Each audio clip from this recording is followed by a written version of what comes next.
So we've looked at the coolest villains in comics and the hottest. Now it's time for the most shocking supervillains. As usual, these are just my personal opinions and not a definitive list. Feel free to rank your own favorite electric fiends in the comments.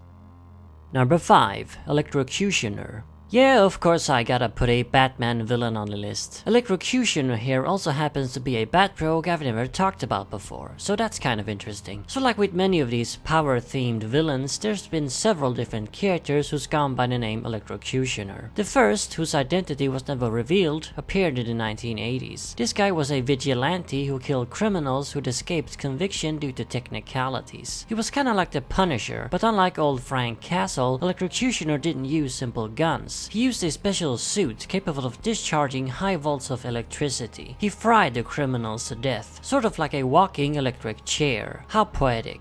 This guy only fought Batman once in the early 80s, then he went on to become an enemy of Vigilante. The Vigilante eventually killed him, and a few years later a second Electrocutioner showed up in Batman once again. This guy used the same type of suit, but a completely different MO. He wasn't a vigilante, he was a hitman working for the Gotham mob. This version didn't die, yet never appeared again. Shortly afterwards, yet another Electrocutioner showed up, this one very similar to the first. He was also a vigilante, punishing the wicked. It was later revealed he was actually the brother of the original Electrocutioner, and his name was Lester Baczynski. So the Electrocutioner is a fairly minor Batman villain. I even forget he exists sometimes. Still not obscure enough to count as a forgotten villain, considering the fact he's appeared in several different forms of media in recent years. Despite his low status, Electrocutioner is still a pretty good character. He's not really a villain, he's got more in common with Batman than say the Joker. It's just that he crosses a line that Batman refuses, and that the Dark Knight simply cannot have. So they end up in conflict. It's basically a Batman versus Punisher scenario, but with electric powers. And it is pretty fitting that this self-styled executioner uses electricity to execute his prey. Number 4. Zaks. So here we have another fairly minor villain, this one belonging to the Hulk's Rogues Gallery. People have been asking me to cover this character for a long time. Well, here you finally have him. I wasn't familiar with Zaks, so I had to read up on him. I read his first 3 appearances only, and so can't really say I'm an expert on the character. But what I do know I like. This living dynamo was created when a group of vandals blew up a power plant. Somehow Zaks was born from the Inferno, a being of living electricity. In order to survive, Zaks must feed on human brain electricity, sucking people dry and also absorbing their intelligence, sometimes even their personalities. Zaks eventually came into conflict with both the Hulk and Hawkeye, and later went on to face the Jolly Green Giant numerous times. I don't have a whole lot to say about this character, because as far as I know, he is pretty simple. A big electricity monster essentially, but an awesome monster, like something out of a 50s sci-fi horror movie. Zaks is also fairly unique among electric rogues. He's not just another dude in a costume who shoots electric bolts from his fingers. His power or need to suck the brain energy out of people really stands out. What's especially interesting is the concept of absorbing his victims' personalities. Not much was done with that in the stories I read, but there is plenty of potential there. You can do stories where Zaks really believes he is one of his victims and starts to act like it, perhaps going to see their loved ones, leading to some pretty shocking stuff. That could be very fascinating. Of course, something like that may already have been done with the character. Nevertheless, Zaks is a cool monster concept with loads of potential. Number 3. Shockwave.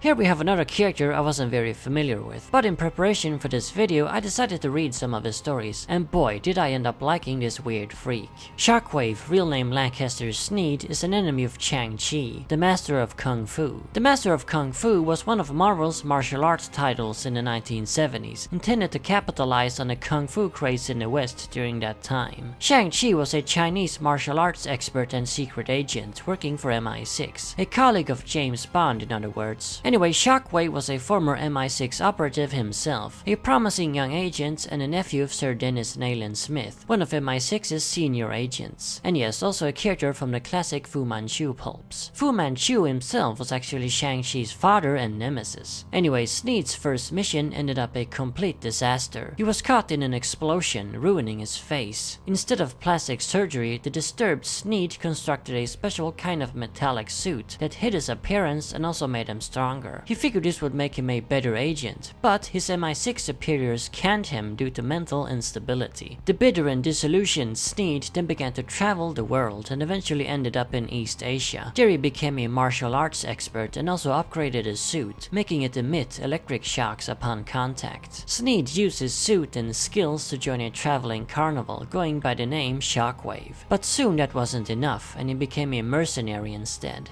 So yeah, that's both a really awesome and kinda convoluted backstory. Nevertheless, Shockwave is a fascinating rogue. He's quite insane and displays some pretty disturbing behavior. He hates the MI6 for canning him. He's very sensitive about his disfigured face and he experiences a strong lack of identity. Part of becoming Shockwave was to create an identity for himself. A real identity, as the one he had felt forced on by both the boarding schools he'd attended as a child and the MI6. Like Zaks, Shockwave is also pretty unique. He's a martial artist whose kicks and punches also shock people. Even hitting him or blocking his blows will shock you, so he's a very difficult opponent to deal with. A pretty cool blend of both the martial art and electric tropes. He's also kinda creepy with that blank metallic dome hiding his scarred up face.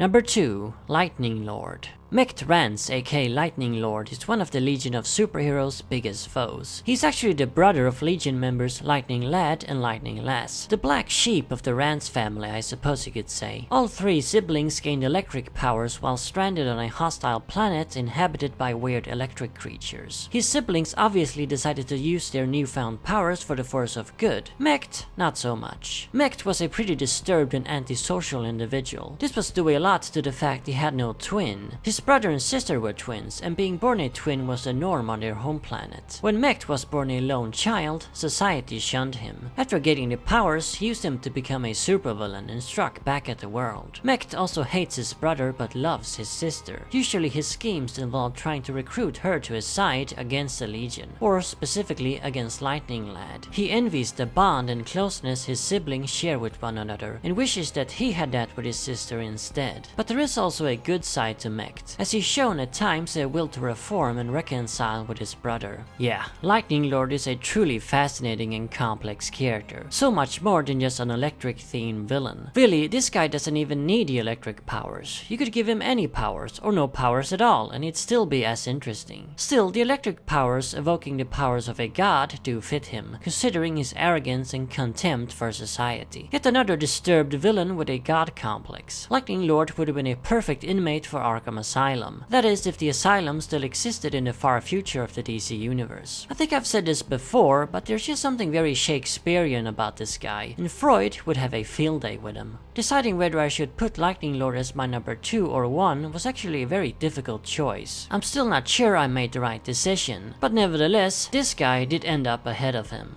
Electro. Yeah, still not sure it's the right decision. I think I like them both equally, but I suppose Spider-Man's Electro does win out in the end due to his iconography. Lightning Lord is a major Legion foe, sure, but that still doesn't mean too much, considering the Legion itself is a pretty niche part of DC Comics. Electro, on the other hand, is a major foe of freaking Spider-Man, and has appeared in numerous cartoons, video games, and even a live-action film. So I think it's only fair to put him on the number 1 spot. Electro, real name Max Dillon, is just as fascinating and complex as Mech Rance. Dillon was a nobody loser with very low ambitions in life. He simply lacked any self-confidence and belief in himself. Working as a lineman, one day while repairing a power line, lightning struck the line, and since it's comics, instead of getting fried, Dillon gained electric powers. With these powers, Dillon finally began to grow some confidence and became determined to actually make a name for himself. Prove to the world that the nobody Max Dillon was in fact a somebody. I think it's very easy to relate to Max Dillon. Many of us have at times felt that we are nobodies, overlooked, insignificant, and not really contributing anything to the world. I guess that's partly why I created this channel in the first place, to be somebody. That's at least partly the reasoning behind every YouTuber, whether they admit it or not. We all want to stand out and be special. Nobody wants to be an average nobody. Electro perfectly illustrates all of this. Of course, since YouTube wasn't around in the 1960s, he became a supervillain instead. Still, when he's written right, Max isn't really out to hurt people. He wants attention, and what better way to get that than wearing an outlandish costume and starting a massive lightning storm.